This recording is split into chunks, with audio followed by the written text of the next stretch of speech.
Listo, compañera. Buenas tardes, compañeros. Mi nombre es Fabiola García y mi tema es recargos sobre compensaciones indebidas. En este caso, si las compensaciones se efectúan y no proceden, se causa recargos. Esto viene en el artículo 21 del Código Fiscal. Sobre las cantidades compensadas indebidamente actualizadas por el periodo transcurrido desde el mes en el que se efectuó la compensación indebida hasta aquel en que se haga el pago del monto de la compensación indebidamente efectuada.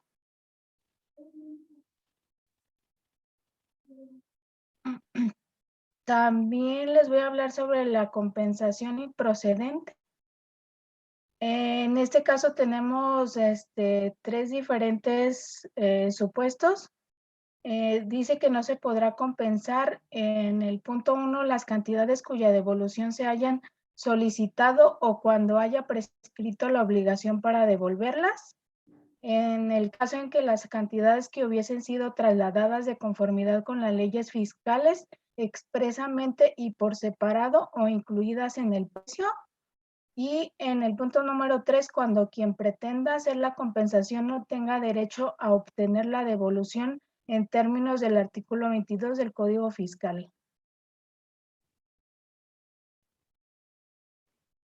Y sobre la contribución pagada a otro sujeto activo, también tenemos tres supuestos, serían en las controversias entre el fisco federal y los fiscos locales, la concurrencia de fiscos en embargo y las reglas en las preferencias de créditos fiscales. En el primer punto, y de acuerdo al artículo 147 del Código Fiscal, las controversias que surjan referentes al derecho de preferencia para recibir los pagos de los créditos fiscales, la resolverán los tribunales judiciales de la Federación, teniendo en cuenta las garantías constituidas y conforme a las reglas siguientes. 1. La preferencia corresponderá al fisco que tenga a su favor créditos por impuestos sobre la propiedad raíz, tratándose de los frutos de los bienes inmuebles o del producto de la venta de estos. Y en el punto número 2, en los demás casos, la preferencia corresponderá al fisco que tenga el carácter de primer embargante. En el segundo punto, que es la concurrencia de fiscos en embargo, esta se basa en el artículo 148 del Código Fiscal y se prevé que cuando el procedimiento administrativo de ejecución concurran contra un mismo deudor del fisco federal con los fiscos locales, fungiendo como autoridad federal de conformidad con los convenios de coordinación fiscal y con los organismos descentralizados que sean competentes para cobrar coactivamente contribuciones de carácter federal, la Secretaría de Hacienda y Crédito Público iniciará o continuará, según sea el caso, el procedimiento administrativo de ejecución por todos los créditos fiscales federales omitidos.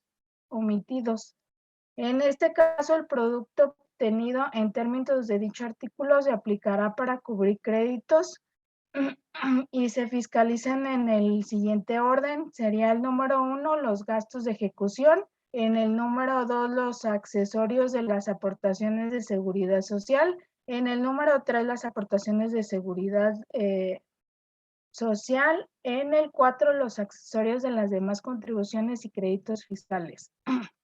En el 5, las demás contribuciones y otros créditos fiscales.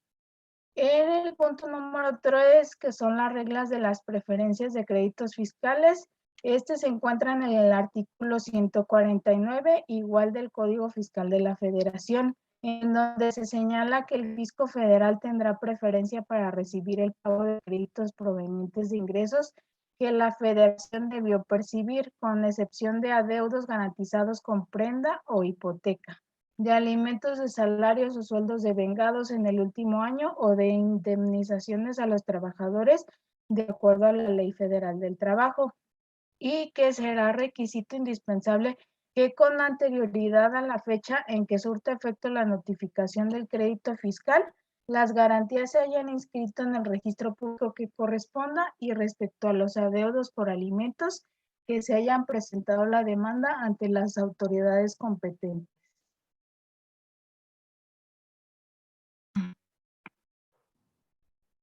Y por último tenemos lo que es el acreditamiento y la caducidad. El acreditamiento nos dice que los contribuyentes obligados a pagar mediante la declaración periódica podrán acreditar el importe de los subsidios y otros estímulos fiscales a que tengan derecho contra las cantidades que estén obligados a pagar, cumpliendo con los requisitos legales conducentes. A continuación tenemos una fórmula que es el impuesto a cargo menos los impuestos menos el impuesto pagado o trasladado, que en este caso sería el impuesto acreditable, es igual al impuesto por enterar, que sería lo que hay que pagar. Y en la caducidad tenemos la prescripción, se fundamenta en el simple transcurso del tiempo y mientras esta surte efecto sobre las obligaciones, la caducidad provoca la pérdida de un derecho o la facultad para deducir una acción, ya sea impidiendo una promoción o la continuación del procedimiento. Esto sería todo y a continuación la compañera, perdón, Sí. el compañero. Buenas tardes, mi nombre es Rafael Barrón Ortega. Yo voy a seguir también con este tema de la caducidad. Su fundamento legal se encuentra en el artículo 67 del Código Fiscal de la Federación, el cual nos dice que las facultades de las autoridades fiscales respecto a determinar las contribuciones o realizar las comprobaciones, imponer sanciones por infracciones a los contribuyentes se extinguirán en un plazo de 5 o 10 años, dependiendo de cada caso en particular. Y bueno, más adelante voy a hablar de en qué casos aplica la caducidad de 5 o 10 años. Si analizamos este artículo 67 del Código Fiscal de la Federación, nos daremos cuenta que la ley no explica el concepto de caducidad. Sin embargo, la Suprema Corte de Justicia y los tribunales federales han definido a la caducidad como la sanción que la ley le impone al fisco por su inactividad para determinar lo que es un crédito fiscal, un monto adeudado y para realizar comprobaciones en referencia a un crédito o a una deuda en el tiempo máximo que le otorga la ley al fisco. Bien. Bueno, ahora sí vamos a hablar de los plazos de la caducidad. El primer plazo que aquí viene, que es la caducidad general, que es por 5 años, es cuando se le van a extinguir las facultades al fisco para determinar el monto de las contribuciones o imponerle sanciones por infracciones a los contribuyentes. La caducidad se tomará en cuenta a partir del día siguiente en que se presentó la declaración del ejercicio fiscal o cuando se haya presentado la declaración y el aviso de contribución que no se haya calculado por los ejercicios, que se levante un acta de incumplimiento de la obligación garantizada y bueno, entre más requisitos que establece el mismo artículo 67 del Código Fiscal de la Federación. En este mismo artículo también nos dice que la caducidad tendrá un plazo de 10 años. Y aquí es cuando el contribuyente no haya presentado su solicitud en el Registro Federal de Contribuyentes, cuando no lleve su contabilidad o cuando no la conserve en el plazo que establece este código. Por eso es muy importante que todos los contribuyentes o personas con con actividades empresariales mantengamos una contabilidad al día, que esté conforme a lo que establece el código y que también estemos inscritos en el Registro Federal de Contribuyentes para que la caducidad no se duplique.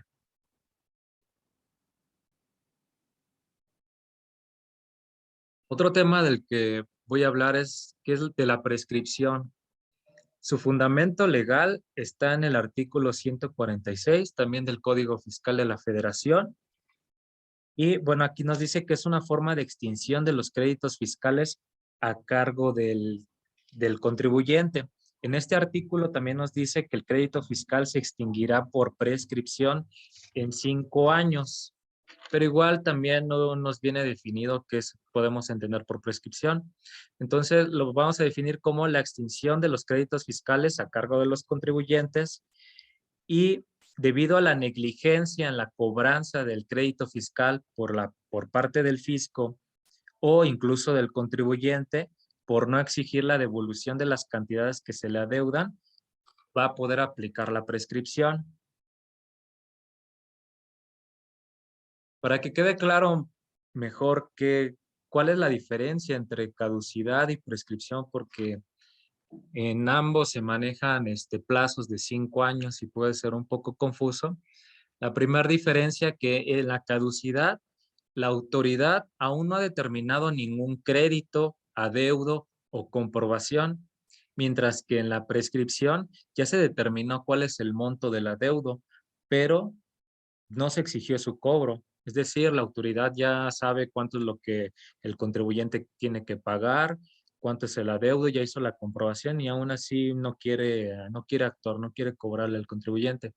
Otra diferencia es que en la caducidad existe la pérdida del derecho de la autoridad hacendaria para ejercer alguna facultad sobre la obligación fiscal del contribuyente.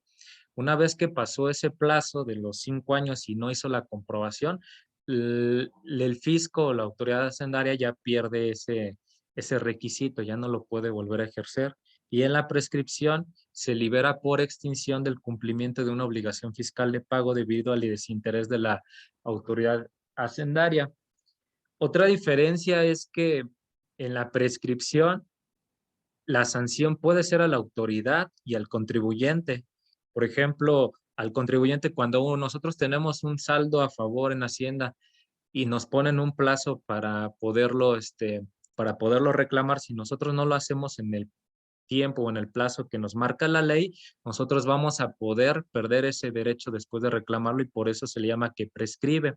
Entonces aquí es una sanción tanto para el contribuyente o para la autoridad, porque si no actúa también la autoridad prescribe su función. Y en la caducidad, aquí solamente las sanciones para la autoridad por no haber hecho nada desde un principio, pierde los derechos. Y bueno, eso sería todo de mi parte. Le cedo la palabra al siguiente compañero.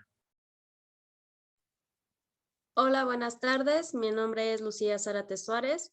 Me toca exponer el plazo no se interrumpe, solo se suspende. La causa de suspensión del plazo de caducidad se presenta cuando se ejercen las facultades de comprobación de las autoridades fiscales, a que se refiere la fracción, las fracciones siguientes del artículo 42 del Código Fiscal de la Federación. Cuando se interponga algún recurso administrativo o juicio, cuando las autoridades fiscales no pueden iniciarse el ejercicio de sus facultades de comprobación en virtud de que el contribuyente hubiera desocupado su domicilio fiscal sin haber presentado el aviso de cambio correspondiente o cuando hubiera señalado la manera incorrecta de su domicilio fiscal. Asimismo, el plazo que hace referencia al artículo 42 del Código Fiscal de la Federación se suspenderá en los casos de huelga a partir de que se suspenda temporalmente el trabajo y hasta que se termine esta. La siguiente, por favor. En el caso de fallecimiento de contribuyentes, hasta en tanto se designa el representante legal de la sucesión y cuando la sociedad tenga el carácter de integradora, calcula el resultado fiscal integrado en los términos de lo dispuesto de la LIRS, cuando las autoridades fiscales ejercen sus facultades de comprobación respecto a alguna de las sociedades que tenga el carácter de integrada de dicha sociedad integradora. Es conveniente precisar que la suspensión únicamente detiene el cómputo del plazo y al reiniciarse, el conteo se continúa a partir de donde se había quedado la presentación de causa y suspensión. La suspensión con motivo del ejercicio de las facultades de comprobación. De acuerdo al artículo 46 de la fracción 4 del Código Civil de la Federación, que dice que cuando el contribuyente auditado no entienda el requerimiento de datos, informes, documentos o solicitudes por las autoridades fiscales para verificar el cumplimiento de obligaciones fiscales, se suspende el plazo para que las autoridades concluyan sus facultades de comprobación sin que se exceda de 6 meses. Asimismo, el plazo de caducidad que se suspende con motivo de ejercicio de facultades se debe de notificar la resolución definitiva por parte de las autoridades fiscales o cuando concluye el plazo, de acuerdo al artículo 50 del Código Fiscal de la Federación para emitir de la no resolución se entenderá que no hubo suspensión. En todo caso, el plazo de caducidad que se suspende por motivo del ejercicio de las facultades de comprobación, edificado con el plazo por el que no suspende dicha caducidad, no podrá exceder de 10 años. La siguiente, por favor. De acuerdo al artículo 88 del Código Fiscal de la Federación, fracción 3, establece que en este caso las infracciones continuas, el término que tiene la autoridad para sancionar es de 5 años, contados a partir del día siguiente al que hubiera estado su comisión. Es aplicable en tenencia legal de mercancías extranjeras, ya que es fracción continua y no instantáneo. La caducidad de las facultades del fisco para funcionar la tenencia ilegal de mercancías de procedencia extranjera, sin autoridad de incumplimiento de la orden de visita, descubre la infracción de tenencia ilegal de mercancías de procedencia extranjera y levantan un acta previa en la que se hace constar que práctico inventario en este momento cesan efecto de comisión de infracciones, toda vez que instante se restringe la libre decisión de la mercancía de referencia. Tenía el poseedor consecuentemente en los términos del artículo 83, fracción 3 del Código Fiscal de la Federación. El plazo tiene la autoridad para sancionar a dicha fracción se abría a partir del día siguiente en el que el acceso a la comisión de la misma, y no a partir del día siguiente en que se levanta el acta final de visita, o como tal pretende la autoridad.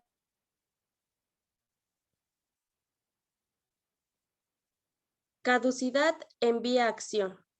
Los contribuyentes transcurridos los plazos que se refieren el artículo 67 del Código Fiscal de la Federación podrán solicitar que se declare que se haga extinguido las facultades de las autoridades fiscales.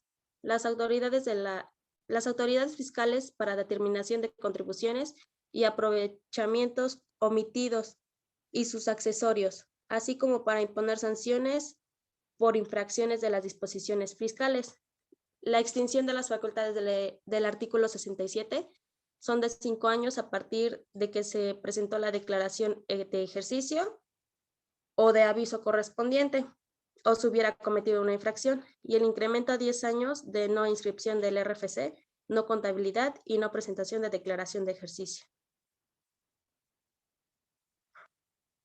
Siguiente, por favor. Novación fiscal.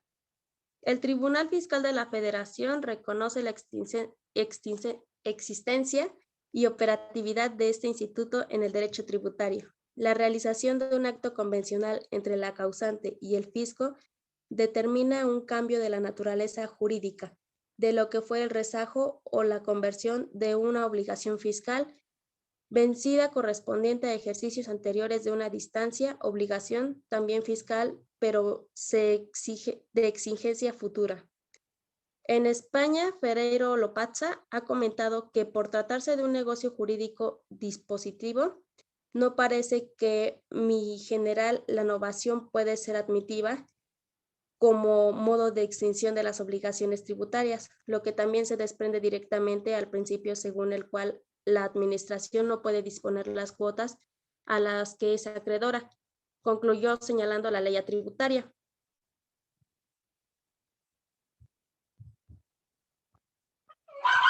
Y por último, la destrucción de mercancías en depósito ante la aduana. En términos del artículo 27 de la ley aduanal, la obligación fiscal se extinguirá salvo los interesados tienen el resto a algún régimen aduanero. También en el artículo 28 dice que el fisco federal responderá por el valor de las mercancías que depositadas en los recintos fiscales o bajo o bajo la custodia de autoridades aduaneras se extinguirá cuando el extravío se origine por caso fortuito o fuerza mayor del fisco federal y sus empleados no será responsable en ese caso.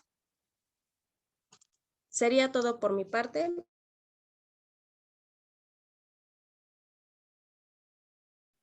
Bueno, el compañero César Augusto Ojeda va a mandar su parte. Aprovecho aquí para hacer un paréntesis porque la sesión de Zoom se nos va a cerrar, ya casi concluyen los 40 minutos, nos quedan 5 minutos. Entonces, maestro, le vamos a enviar nuestra presentación en 2 videos, en 2 partes. Ahorita les pido que se vuelvan a conectar a esta sesión y volvemos a grabar la sesión con las 2 personas que faltan.